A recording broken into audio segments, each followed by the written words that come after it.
অবশেষে বাংলাদেশ ফুটবল আঙ্গনে স্বস্তির খবর। বয়কট প্রত্যাহার করে জাতীয় দলে ফিরছেন সাবিনা খাতুনরা।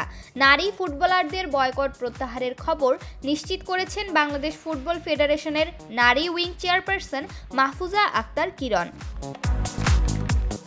বাংলাদেশ ফুটবল ফেডারেশন ভবনে সংবাদ সম্মেলনে সাবিনাদের দলে ফেরা নিয়ে তিনি বলেন, বাফুফে থেকে আমরা তাদের সাথে ধারাবাহিকভাবে আলোচনা চালিয়ে যাচ্ছিলাম।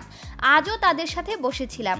আজকের আলোচনার পর আমি যা বলতে পারি তা হলো, মেয়েরা ট্রেনিংয়ে ফিরবে, তবে তারা তৎক্ষণাৎ ট্রেনিংয়ে যোগ দেবে না। এ সময় তিনি আরও বলেন, আপনারা জানেন আমাদের দলে 18 জন সিনিয়র খেলোয়াড় ছাড়া 2টি ফ্রেন্ডলি ম্যাচ খেলতে সংযুক্ত আরব আমিরাতে যাবে।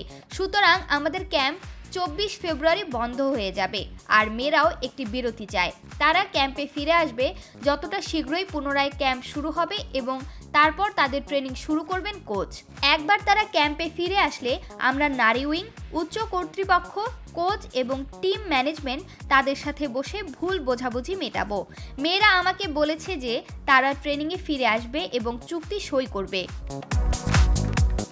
29 জানুয়ারি থেকে প্রধান কোচ পিটার বাটলারের অধীনে অনুশীলন বয়কটের সিদ্ধান্ত জানিয়েছিল সাফজয়ী দলের অধিনায়ক সাবিনা সহ দলের 17 জন সিনিয়র খেলোয়াড়।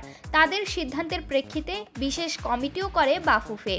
তবে সেখান থেকে কোনো সমাধান না আসায় শেষ পর্যন্ত বাফুফে প্রধান তাবিত আউয়ালের কাছে গড়ায় বিষয়টি। তাই দেশের বাইরে থেকে ফিরেই মেয়েদের সঙ্গে আলোচনায় বসেন তিনি।